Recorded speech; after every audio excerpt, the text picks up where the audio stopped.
খুব শীঘ্রই আসতে চলেছে মেগাস্টার শাকিব খানের আপকামিং বরবাদ সিনেমা থেকে কন্টেন্ট বলতে টিজার ট্রেলার গানগুলোর কথা বলতেছে আর কি। প্রত্যেকবার শাকিব খানের সিনেমা মুক্তির আগে আমরা আশায় থাকি কোন চ্যানেল থেকে আসলে গানগুলো আসবো এবং সেই চ্যানেলটা আসলে বড় কিনা নাকি চ্যানেলটা নতুন।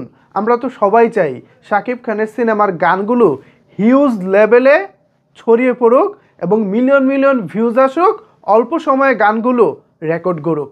কিন্তু অনেক সময় যেটা হয়, বড় চ্যানেলে গানগুলো না দেওয়ার কারণে কিছু ক্ষেত্রে আমরা যে প্রত্যাশা মাফিক ভিউজটা চাই সেই ভিউজটা আসলে হয় না। যেমন ধরেন, প্রিয়তমা সিনেমার গানগুলো আপলোড করা হয়েছিল টাইগার মিডিয়া থেকে।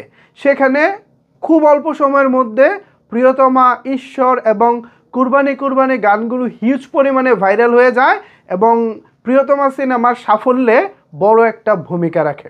পরে আমরা একটা সময় গিয়ে দেখলাম টাইগার মিডিয়া থেকে প্রিয়তমা শিরোনামের যে রেকর্ড করা গানটি প্রাইভেট করে দেওয়া হয়। অল্প সময় যে গানটি 100 মিলিয়নের উপরে ভিউজ করেছিল, যে গানটি এখন 200 মিলিয়নেরও উপরে ভিউজ থাকতে পারতো, সেই গানটাকে হঠাৎ করেই প্রাইভেট করে দেওয়া হয়। ফলাফল, গানটি আর রেকর্ড করতে পারে নাই। আমাদেরও মন খারাপ, কি হলো, কেন হলো? পরে আমরা জানতে পারলাম যে টাইগার মিডিয়ার সাথে চুক্তি ছিল হচ্ছে 2023 সালের ডিসেম্বর পর্যন্ত চুক্তি শেষ, গানও শেষ। তো এরপরে যেটা হলো, পরবর্তীতে রাজকুমার সিনেমার জন্য ভার্সেটাইল মিডিয়া তথা আশাদ আদনানের নিজের প্রযোজনা প্রতিষ্ঠানের নামে একটি ইউটিউব চ্যানেল খোলা হলো। ওই চ্যানেলে শাকিব খানের রাজকুমার সিনেমার গানগুলো আপলোড করা হলো। ফলাফল, নতুন চ্যানেল হওয়ার কারণে গানগুলো পৌঁছাতে অনেক সময় লেগে যায় এবং সিনেমা হল দর্শক শূন্য। এরপরে যেটা হলো, 6 মাস পরে আমরা যেটা দেখলাম, ওই চ্যানেলে 2 লক্ষ সাবস্ক্রাইবার হলো, গানগুলোও তত দিনে ভাইরাল হলো, কিন্তু তখন অনেক লেট হয়ে গেছে। একটি গান যত দ্রুত ছড়িয়ে দেওয়া যায় উক্ত সিনেমাটির জন্য তত ভালো। তো এবার আর সেই ভুল আসলে করতে চাচ্ছে না প্রযোজনা প্রতিষ্ঠান তথা বরবাদ যারা বানাচ্ছেন তারা। আমি তাদের সাথে কথা বলে যতটুকু জানতে পেরেছি, তারা গানগুলো দিতে চান শাকিব খানের ইউটিউব চ্যানেল এসকে ফিল্মস থেকে।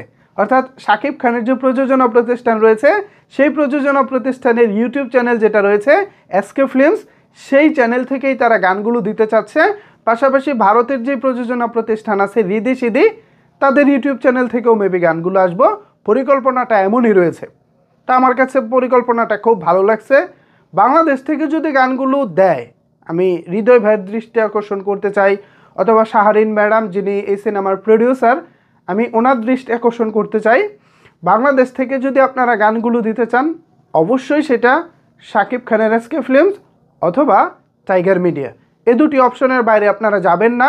আপনাদের নতুন চ্যানেল খুলে তারপর সেখানে গান আপলোড করবেন এবং সেটা দেখা যাবে যে আমরা যেই প্রত্যাশা নিয়ে গানটা আসলে চাচ্ছি ভাইরাল হোক সেটা হলো না, তখন কিন্তু দিন শেষে আপনার সিনেমাটার ক্ষতি হবে।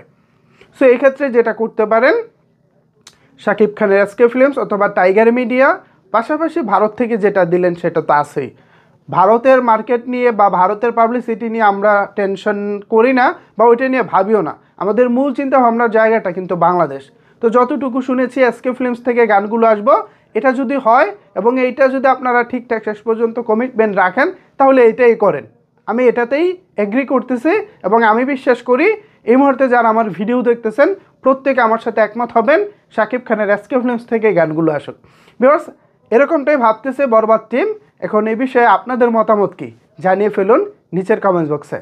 ধন্যবাদ সবাইকে এতক্ষণ আমার সাথে থাকার জন্য।